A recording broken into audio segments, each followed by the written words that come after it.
Ça, c'est une chose que je me le dis tous les jours. Je ne vais pas mourir sans savoir d'où je viens et qui je suis. Ça, je voudrais le savoir et qu'on me donne cette chance quand même. Parce que je pense qu'ils n'ont pas le droit de nous enlever cette... c'est notre vie, hein, c'est notre histoire à nous. Et moi, je me sens... Quand j'avais les enfants et tout ça, on est une grande famille, et je me sens seule au monde. Ça, je me le sens souvent. Seule au monde, je suis. Tant pis, hein. C'est comme ça m'a touché à moi, il y en a d'autres aussi, je ne suis pas la seule. Mais c'est très dur.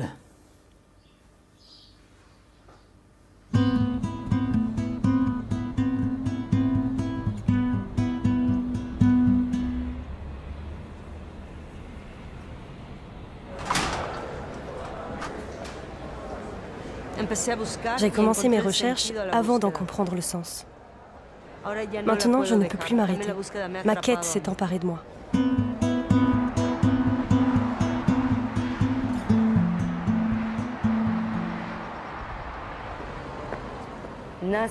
Tu vis, tu grandis en pensant que tu es quelqu'un, et un jour tout s'écroule. Tu commences à douter, à chercher, à toujours vouloir en savoir plus.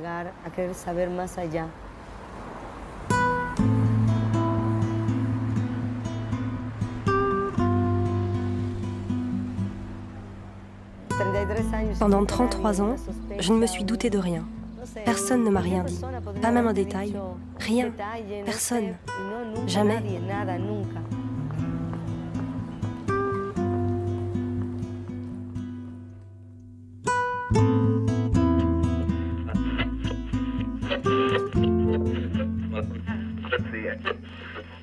Ils ont été éparpillés aux quatre coins du monde. Ce sont les victimes d'un impensable trafic de bébés volés.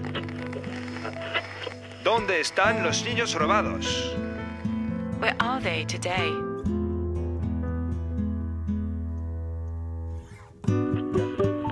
En Espagne, des médecins et des religieuses auraient enlevé des nouveau-nés dans les maternités de tout le pays. Una trama que empezó con Franco et qui perduró hasta los años 90. Né sous Franco, ce trafic s'est poursuivi 15 ans après la mort du dictateur. Mais en Espagne, quand il s'agit de déterrer le passé, il n'est pas si facile de briser la loi du silence.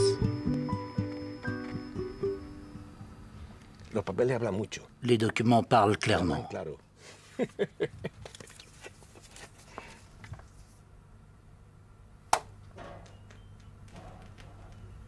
On ne peut pas parler de scandale révélé en 2011 ou 2012, car bien des années avant, dès 1977, c'était déjà publié dans la presse.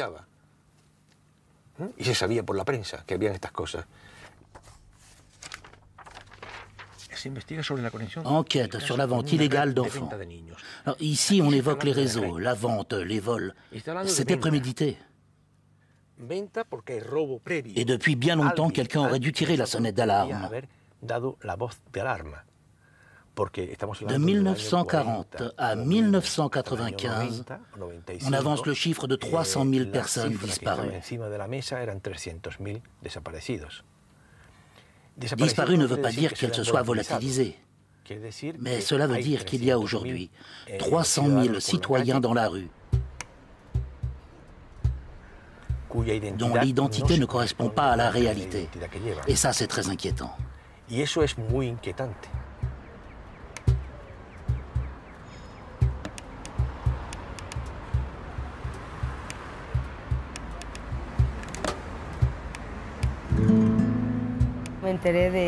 J'ai appris que j'étais adoptée à l'âge de 33 ans.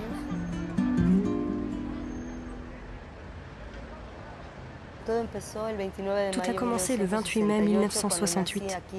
Je suis née ici à Madrid. J'ai été donnée en adoption à un couple de Mexicains.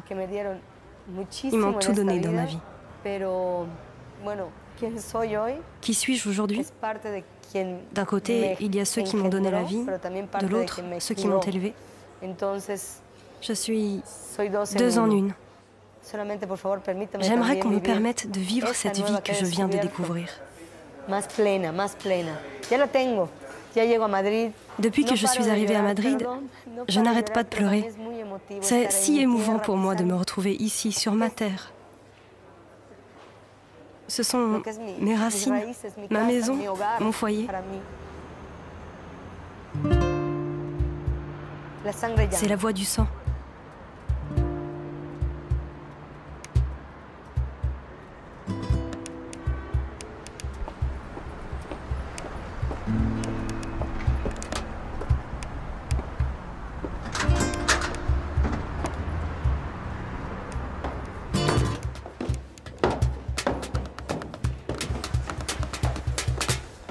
Bonjour, maître.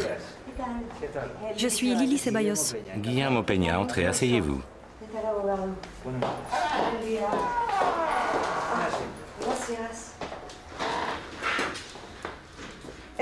Voici mon acte de naissance, le faux, celui du Mexique. Né à Mérida, capitale du Yucatan, au Mexique. Ce qui est complètement faux, non? Oui.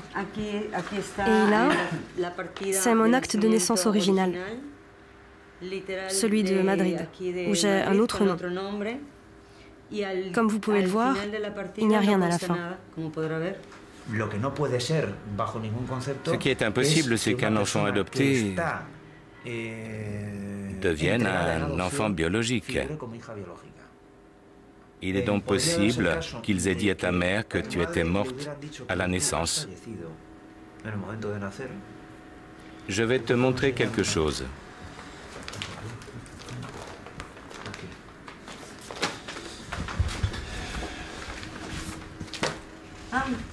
Ah, je reconnais ces papiers. Voilà une femme qui a accouché le 2 novembre 1959. Ils lui ont dit que son fils était mort. Mais regarde, dans ce registre des décès, ils indiquent la cause de la mort.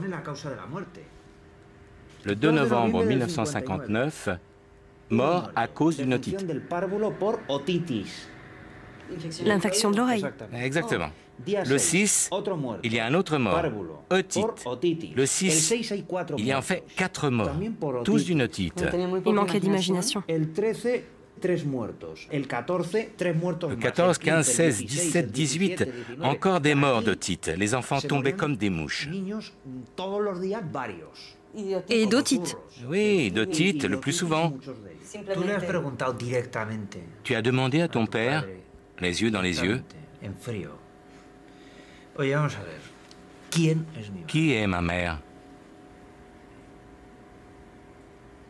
Je veux juste savoir, as-tu connu ma mère?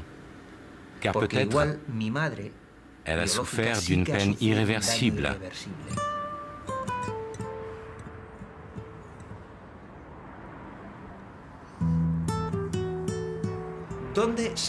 Où se situe ton cas dans cette arborescence de cas? Il va te falloir enquêter. Il faut que tu rencontres les mères qui ont perdu un enfant à la maternité Santa Cristina.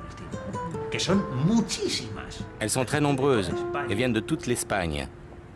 Il faudra que tu compares, recherches, rencontres. Et surtout que tu aies beaucoup de patience, car cela ne se fera pas en un jour.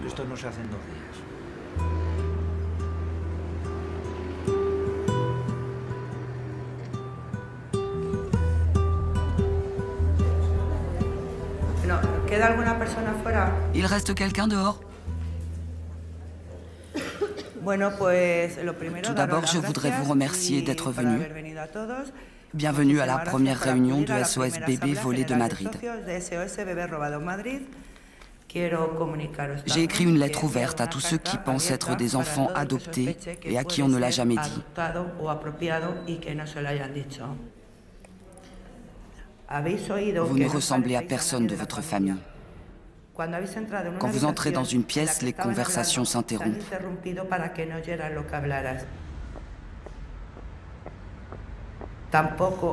Vous n'avez pas vu de photos de votre mère enceinte.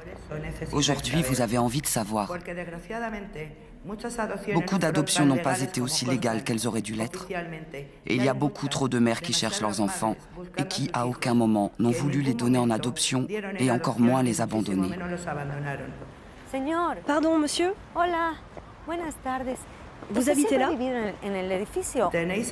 Vous avez le droit de connaître vos racines. Ah, il est mort. Il faut nous entraider.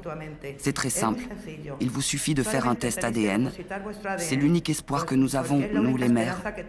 Et vous les enfants, avec ce petit test, vous connaîtrez la vérité sur vos origines. Merci de nous aider. Nous vous aiderons aussi.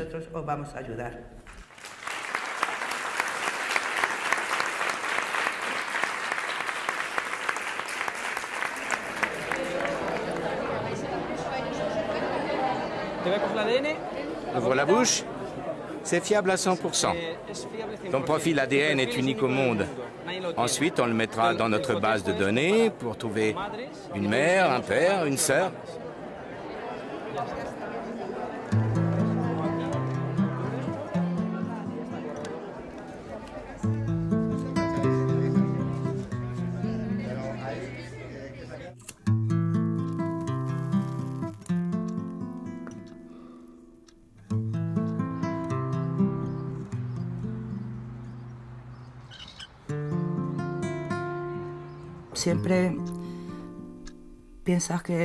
Tu penses toujours que ça n'est arrivé qu'à toi.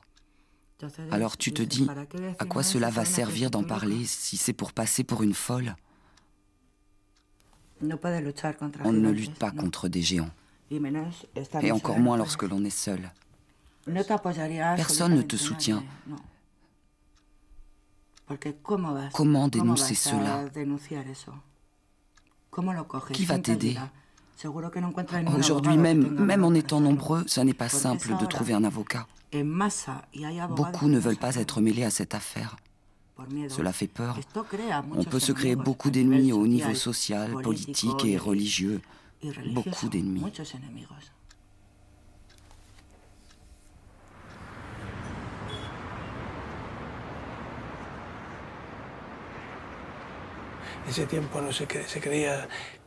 En ces temps-là, les médecins étaient perçus comme des dieux.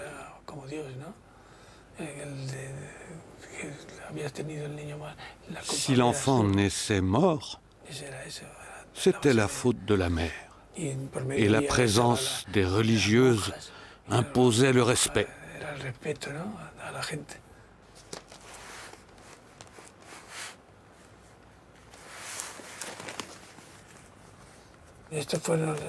Nous sommes en 1981. Une jeune fille nous appelle au journal pour nous dire qu'elle est harcelée par une religieuse. Nous allons à la clinique où elle travaille.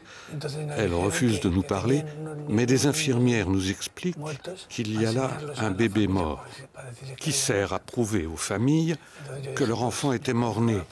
Je leur dis qu'en tant que photographe, je veux voir ça. Alors elles sortent un bébé du congélateur et le posent là. J'ai fait mes photos et je suis parti.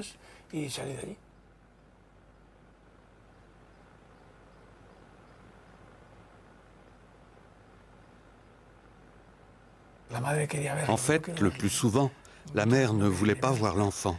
Mais si elle insistait, on lui montrait un de ses bébés morts. Lorsque mes photos ont fait la une, il ne s'est rien passé.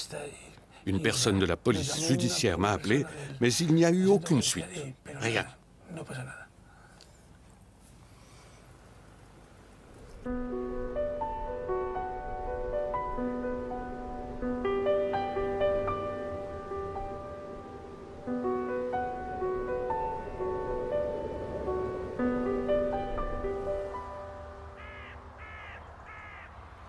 Je ne sais rien de moi. Ça ne m'appartient pas à moi, cette histoire. Mon histoire, je ne la sais pas. Je ne sais pas qui je suis. Je m'appelle Victoria Ijam Fresne. Ce nom de famille, je ne sais pas si c'est le nom de ma famille biologique ou c'est un nom qu'ils m'ont ajouté à l'orphelinat. Je suis née le 6/9/1939. Je pense que ma mère était quelqu'un de gauche, hein? Ouais, républicaine. Et qu'il est en prison, ça c'est certain.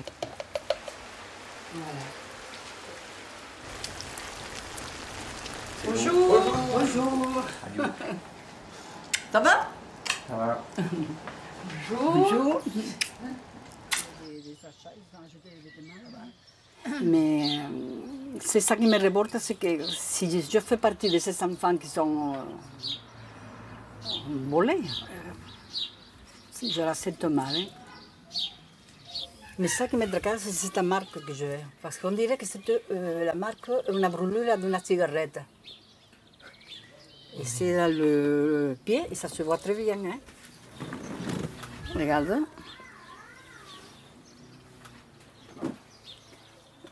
C'est ça, hein. Peut-être ils m'ont marqué pour me récupérer plus tard. Mais bon, qu'est-ce qui s'est passé? Est-ce qu'ils l'ont tué? Et après, il n'a pas pu me récupérer. On l'a libéré, ils ont dit que j'étais morte, comme ils ont l'habitude de dire.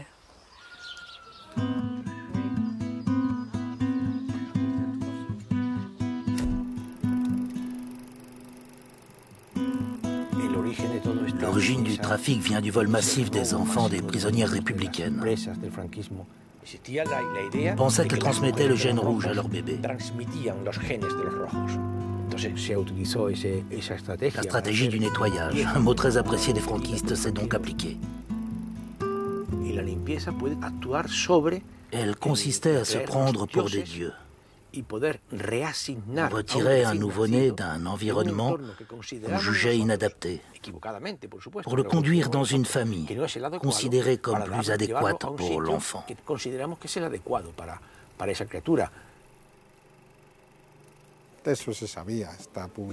Tous ces faits étaient connus. Ce que l'on savait moins, c'est qu'après la mort du dictateur en 1975, cela a continué jusqu'en 1987, date à laquelle une loi vient mettre de l'ordre dans tout ça. Les adoptions sont désormais contrôlées par l'État. Avant cette date, pour une adoption, il suffisait d'un médecin, d'une religieuse et de 2 amis.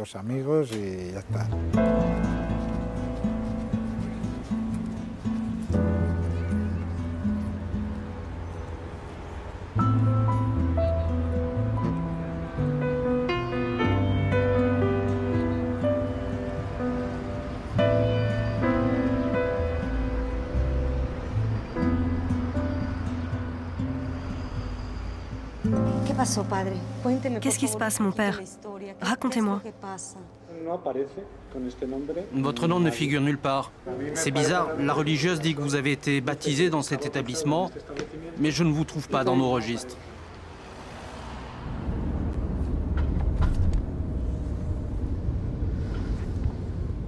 Je pensais vraiment qu'il me donnerait mon acte de baptême. C'est un coup dur. Mais je commence à m'habituer.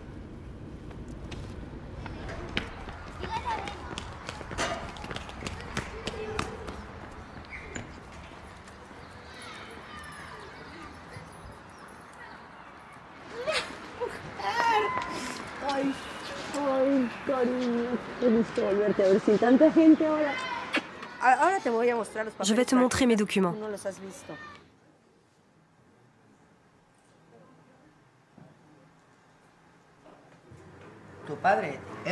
Ton père t'a dit qu'il t'avait acheté à Madrid.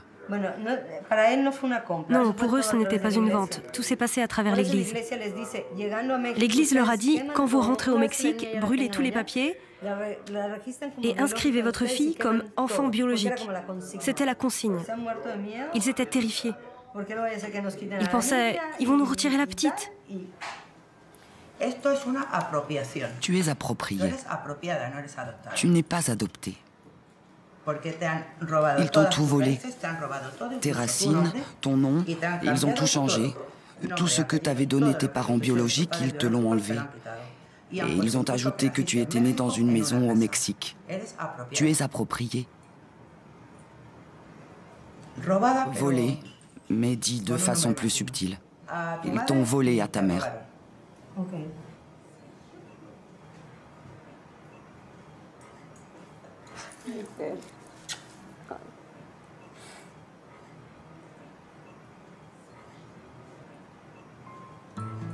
Les cernes que nous avons, nous, les mères, c'est pour éviter de faire naufrage. Moi, cela fait 31 ans que je contiens mes larmes dans ces cernes. Je sais que le jour où je pleurerai, je vais tout inonder et me noyer.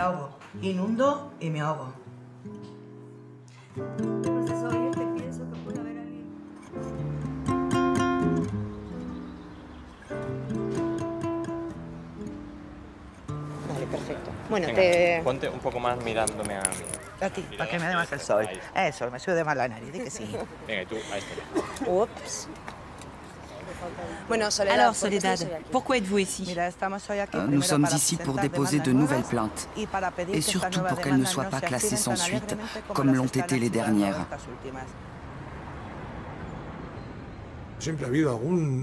Il y a toujours eu quelques plaintes, au compte-gouttes.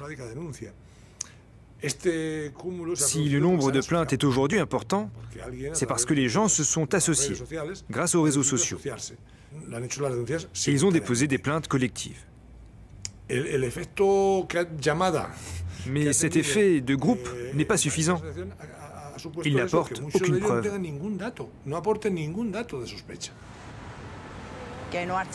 Pourquoi ces procureurs classent-ils nos affaires sans enquêter? Qu'ils aillent dans les hôpitaux, les cimetières, à l'état civil, partout. On ne peut pas accepter qu'ils classent nos affaires ainsi. Pour mon dossier, mon bébé serait mort-né et une autre fois mort en couveuse. Qui meurt 2 fois? Personne.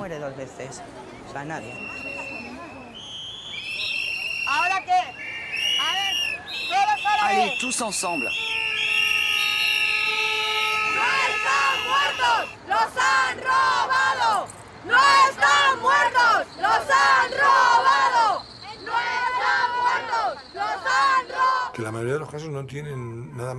Dans la majorité des cas, il y a tout juste quelques soupçons, qui en plus surgissent 20 ans après les faits. Vous comprenez bien que pour la justice, ce n'est pas suffisant. Nous avons besoin d'une vérité formelle.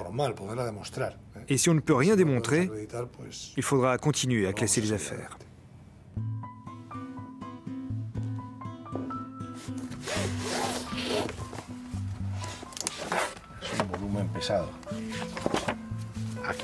C'est là, sur cette page. Et cela confirme nos soupçons. La police enquête sur 2 incendies criminels à la maternité de la Paix à Madrid. Le premier feu a été allumé dans une petite pièce où l'on archivait les dossiers médicaux. Ce geste n'est pas l'acte d'un fou isolé. Effacer des preuves. C'est ce que font les dictatures pour occulter leurs crimes. Or, on continue à effacer des preuves en 2012.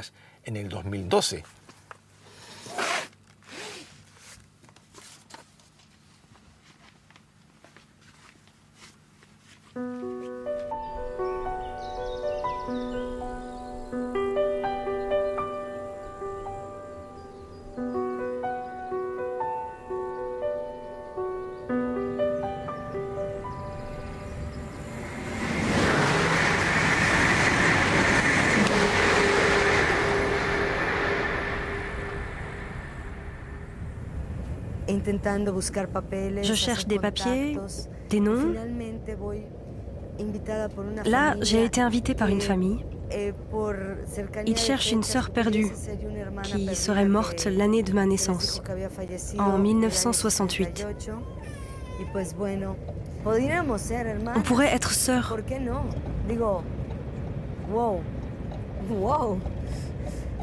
C'est fantastique. Ça a l'air d'être une famille merveilleuse, même si je ne les connais que par téléphone et Internet et Facebook. Quelle émotion! C'est un pas de plus. Là!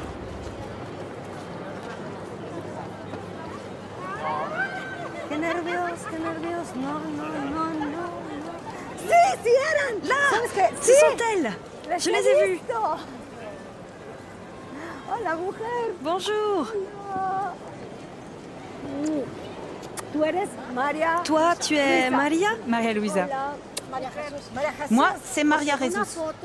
Sur une photo où j'ai les cheveux longs, tu me ressembles beaucoup. Vraiment? Ah oui, je vais te montrer. Allons-y, quelle joie!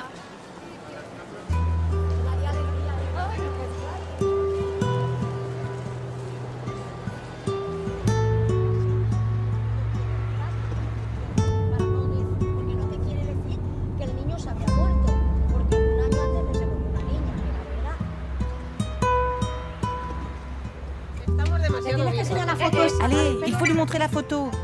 Celle où j'ai les cheveux longs. Regarde celle-là, regarde les yeux. Je me suis toujours maquillé les yeux.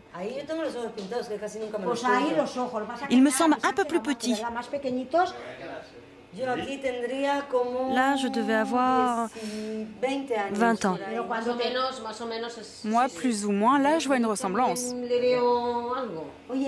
Ah oui, et les oreilles. Il paraît que c'est très significatif. Montre-moi tes oreilles. Ah oui, elles sont petites. Tu trouves? Non, je ne crois pas. Si, ou alors tu n'as pas vu de grandes oreilles. Mais c'est vrai que si tu regardes cette photo, on se ressemble vraiment. Voilà notre famille. Regarde comme elle est jolie. C'est notre petite fille. Elle est très mignonne. J'ai une question. Quel mois serait née votre sœur? Là, ils mettent qu'elle est née le 3 octobre 1968. En octobre. Et toi, tu es née quel mois? Je suis née en mai. En mai? Mais il ne faut pas se fier à cela.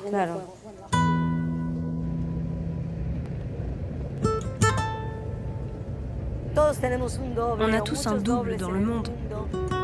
Mais là, je pense que c'est compliqué.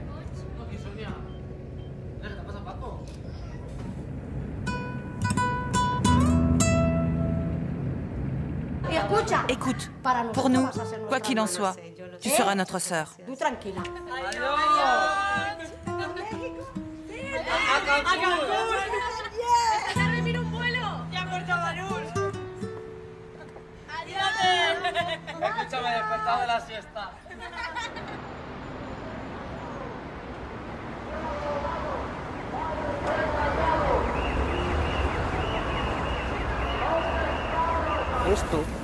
Là, c'était la résidence des mères célibataires. C'est la même architecture que l'orphelinat qui est là-bas. C'est ça, la Inclusa. Et là, c'est la maternité Santa Cristina. Tout était à côté. Oui, c'était collé. Là, c'était le collège pour les orphelins. Et là, l'église. Ils sont peut-être venus me chercher dans ce collège. Pour mon papa, ça ressemblait à un couvent. C'est possible. S'il suffisait simplement de traverser la rue, c'était facile. Santa Cristina, fábrica de niños. Santa Cristina, fábrica de niños. Santa Cristina, fábrica de niños. Santa Cristina, fábrica de niños. Nous demandons aux autorités où sont les dossiers médicaux, où sont les lettres d'abandon qu'auraient signées les mères. C'est Maria Luisa Torres, une amie de Madrid. Elle a eu la grande chance de retrouver sa fille Pilar après 30 ans. Où elle est Pilar? Pilar. Elle nous a toutes fait pleurer, pleurer de joie. C'est la mascotte aujourd'hui. Je l'ai cherchée pendant 14 ans. Son père adoptif l'a beaucoup aidé. Il lui a promis qu'il trouverait sa mère biologique. Et il a tenu parole.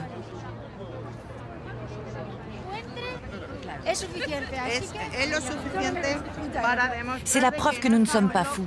Ils nous les enlevaient. Quelle chance. Ne t'inquiète pas. On va tous se retrouver.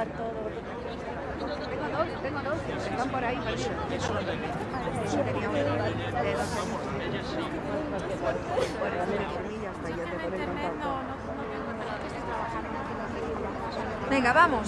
Vamos. Ahí, venga. ¡Ánimo! Courage! Nous l'avons retrouvé. Vous allez tous vous retrouver. Vous allez vous retrouver. Nous ne sommes pas des fous. Nos enfants sont vivants.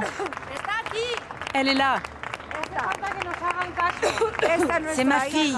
Elle n'est pas morte. Ils ne sont pas morts. Ils sont dans d'autres familles. S'il vous plaît, aidez-nous. Il faut vous battre. Tous. Insistez, même s'ils ne vous écoutent pas. Ouvrez une porte, puis une autre. Contactez des détectives. Vous allez tous vous retrouver. Et ne pleurez pas, cela fait perdre de la force. Allez, on se retrouvera tous.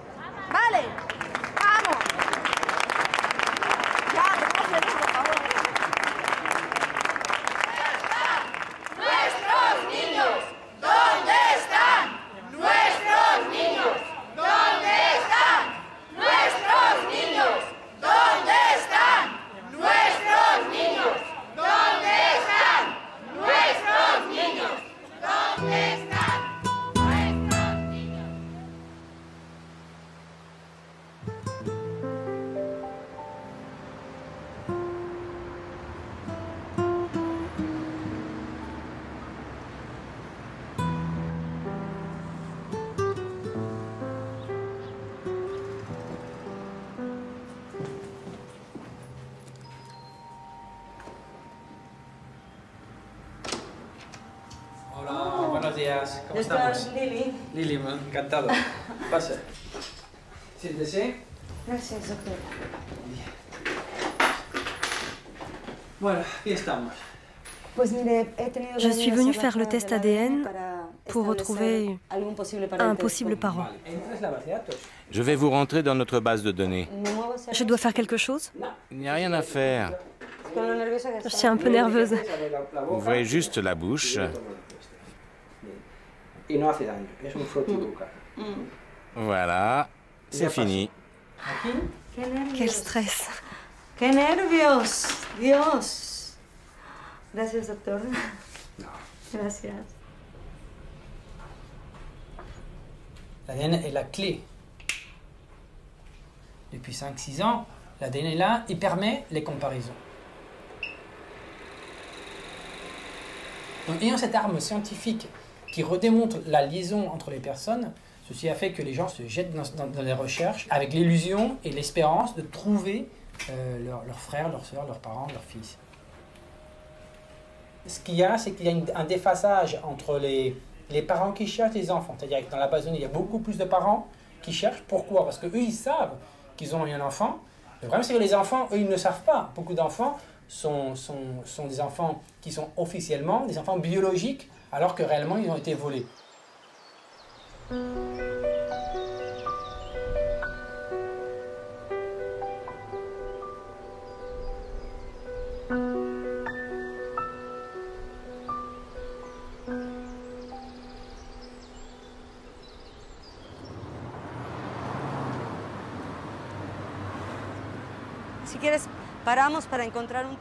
Si tu veux, on prend un taxi. C'est ce que je te dis. Regarde là, j'en vois passer.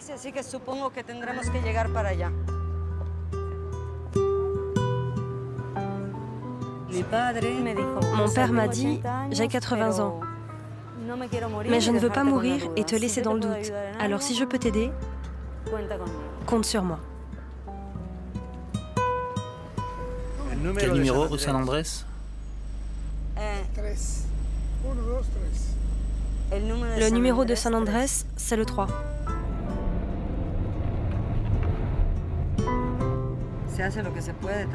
Tu vas faire ce que tu peux. Tu as 80 ans, tu es âgé, tu ne peux pas faire plus. Regarde Cibeles. Quelle belle fontaine. Tu te souviens de quelque chose ici? Absolument de rien du tout. Absolument de rien, d'accord. Madrid a changé à 1000%. La lettre de recommandation venait de qui? Je te l'ai dit, des évêques. Donc la recommandation venait des évêques du Yucatan au Mexique. Et elle s'adressait à qui ici? Au premier évêque d'Espagne. Aux archevêques de Madrid. Pardon de me mêler à votre conversation, mais il me semble que tu ne connais pas vraiment cette époque. C'est ton papa? Oui. Si ton papa était recommandé par un évêque du Mexique auprès des archevêques d'Espagne, aucune autre formalité n'était nécessaire. Et il faut se rappeler que l'on était sous un régime fasciste, que commandait Franco et l'Église.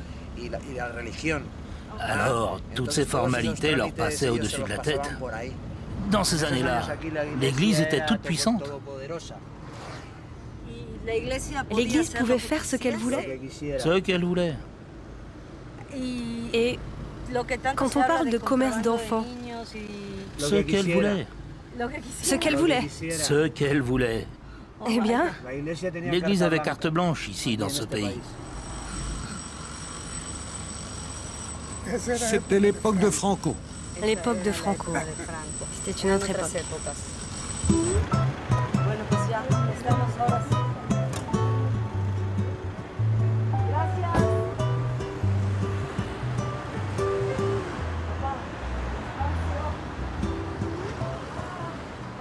Papa! Mais où vas-tu? Tu vas te perdre. Papa!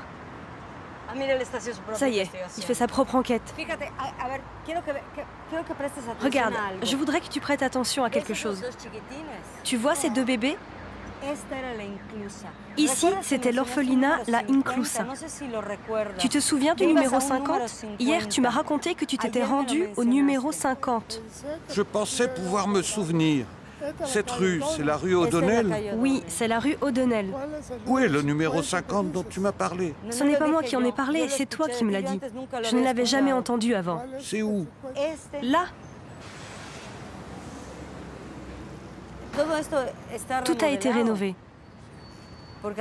Beaucoup d'années ont passé, tu sais. Tu veux rentrer?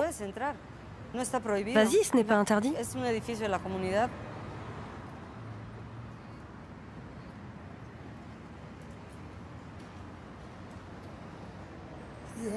Là, il y avait des enfants. Oui, c'était un orphelinat. Je crois que j'allais derrière cette porte. Et là, il y a les fenêtres. C'était là qu'était la nurserie.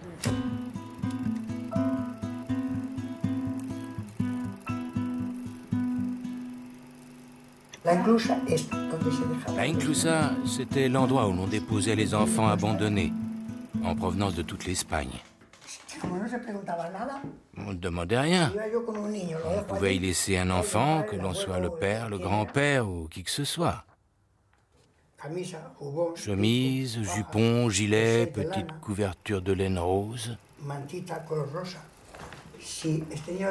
Ces enfants étaient donnés sans aucune autre information. Les vêtements étaient leur seule carte d'identité. Nous avions l'interdiction de demander des papiers. Si un enfant né en face à la clinique Santa Cristina se retrouvait chez nous, adieu.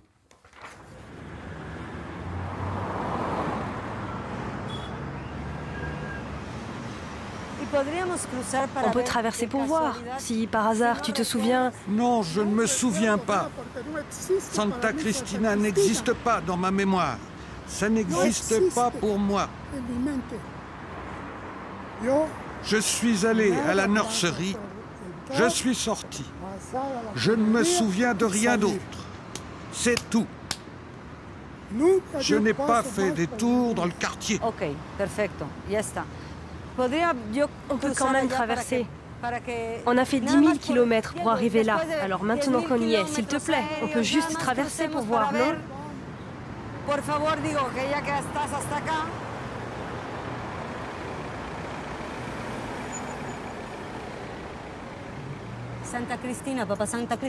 Papa, Santa Cristina, c'est une maternité. Ne fais pas comme si tu ne comprenais pas. C'est une maternité. Derrière, il y a un autre hôpital, et encore un autre, plus loin. Et là, ils déposaient les enfants pour les vendre. Point. C'est clair? Ça fonctionnait comme ça. Mais moi, j'ai rien acheté. Toi, non, parce que tu avais une lettre de recommandation. C'était une faveur de très haut niveau. Ça ne te dit rien.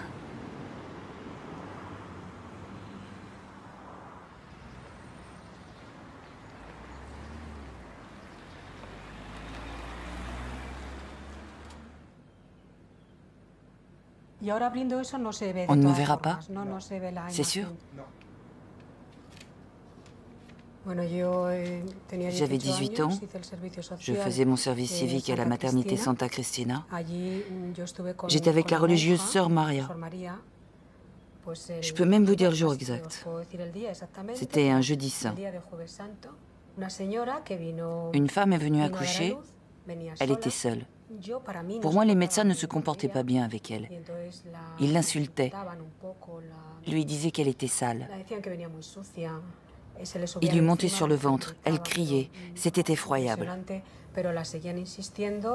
Il lui disait que l'enfant allait naître mort, car elle ne faisait pas ce qu'il fallait. En fait, le bébé était bien vivant dans son ventre. Mais ils étaient déjà en train de la préparer mentalement. Elle n'avait pas de mari. Les médecins nous disaient que c'était des prostituées ou des mères célibataires qui abandonnaient leurs enfants. C'est ce qu'ils nous répétaient. Mais jamais nous ne pouvions approcher ces femmes. Durant l'époque franquiste, les lois civiles et ecclésiastiques étaient très proches. L'adultère était un délit. Les mères célibataires étaient très mal vues. Vous êtes les filles du mal. Alors, la meilleure chose que vous ayez à faire est de nous laisser votre enfant pour qu'il ne soit pas contaminé par votre péché.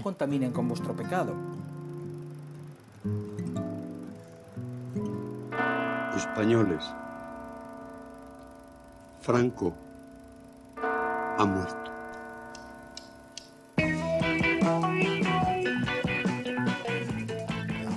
Franco meurt, on entre en démocratie, mais on continue de vivre comme sous le national-catholicisme.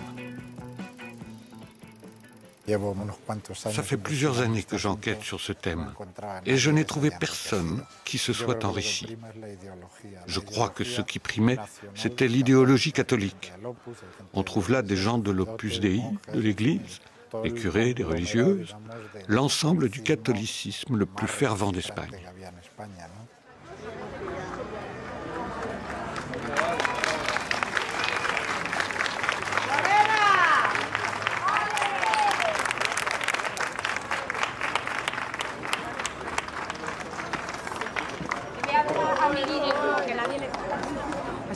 C'était une audience très intense. Oui, très intense, très dure. J'ai dû revivre toute mon histoire, me souvenir de tous ces moments. Je veux que justice soit faite. Abran paso.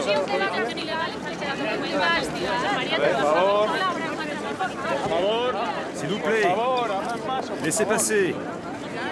Vous avez quelque chose à dire, Sœur Maria? Ce qu'ils font aujourd'hui, ils auraient dû le faire depuis bien longtemps. La première fois que Sœur Maria a été suspectée en 1981. Pas aujourd'hui, en 2012.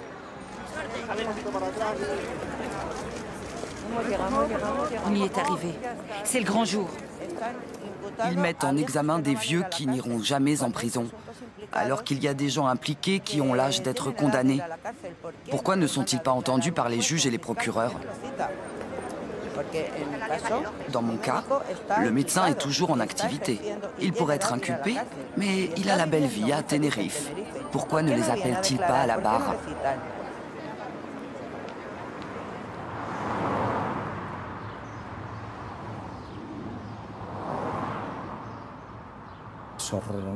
Sœur Maria lève les bras au ciel et se demande pourquoi on lui inflige un tel traitement. Elle qui a fait le bien toute sa vie, elle sauvait les enfants de la misère, de la faim et du péché.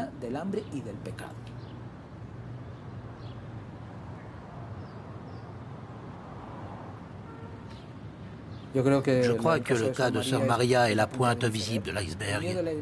L'Église a peur que l'on démontre que tout leur système était pourri et qu'il y a sûrement des dizaines de milliers d'autres cas identiques à cette affaire.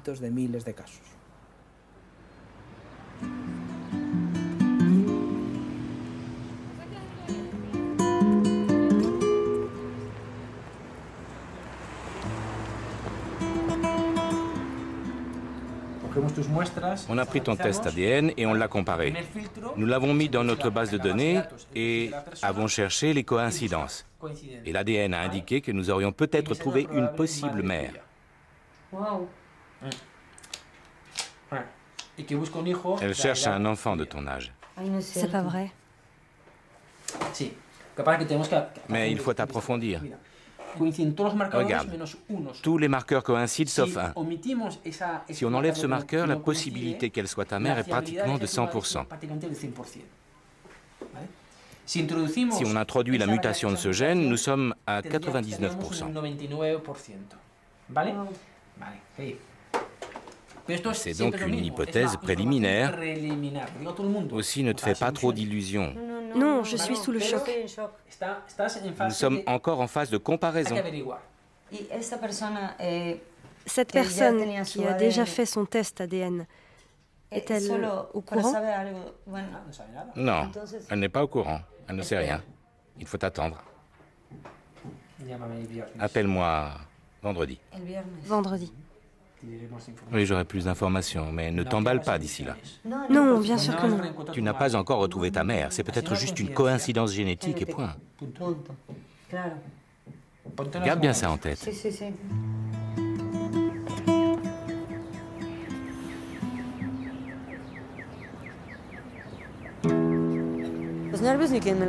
Le stress ne va plus me quitter. 1 semaine et demie, jusqu'à ce qu'il m'appelle. Vendredi. Je vais rester en état de choc.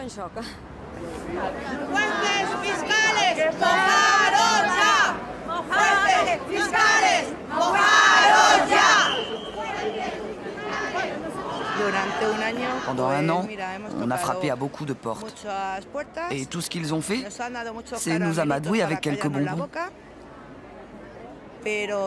Je suis déçu par l'administration espagnole. Il y a 1 an, j'avais encore de l'espoir. Désormais, pour rester poli, je dirais que je suis en colère.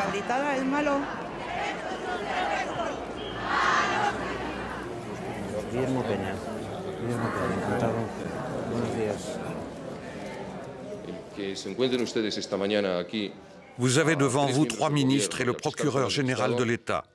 Face à ce drame humain, cela signifie que le gouvernement ne fuit pas ses responsabilités, ne cache pas les faits. Nous mettrons au contraire tous les moyens nécessaires pour résoudre le problème. Voici l'image de l'Espagne d'aujourd'hui.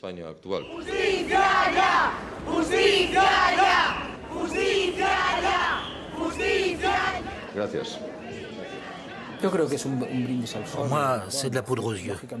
Le ministre de la Justice n'a pas d'autre choix que de dire ça. Il y a une clameur populaire qui le force à enquêter.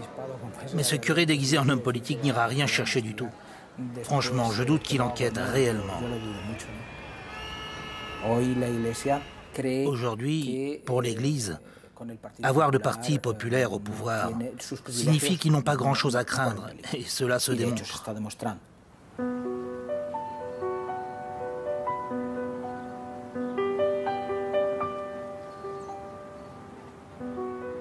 Je me rappelle parfaitement de la naissance de mon bébé. Je me souviens de son visage, je me souviens de ses cheveux. Je l'ai même entendu pleurer.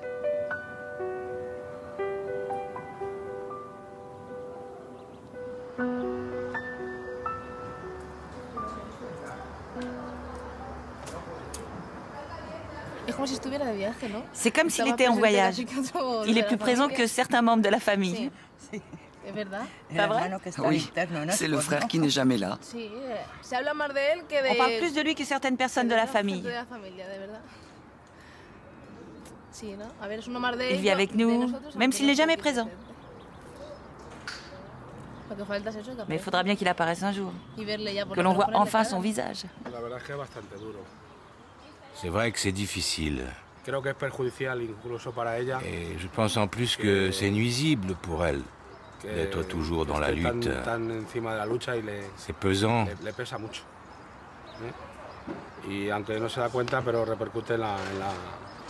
Elle ne s'en rend pas compte, mais cela se répercute sur toute la famille. Elle ne vit plus.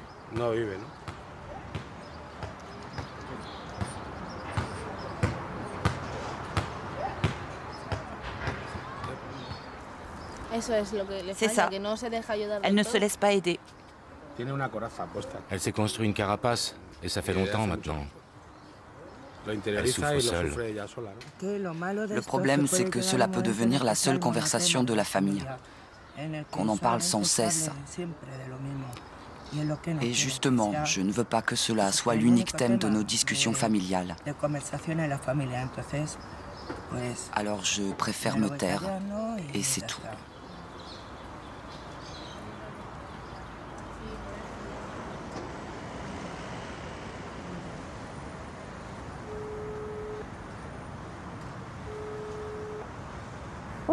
Bonjour, Jaume, c'est Lily Ceballos.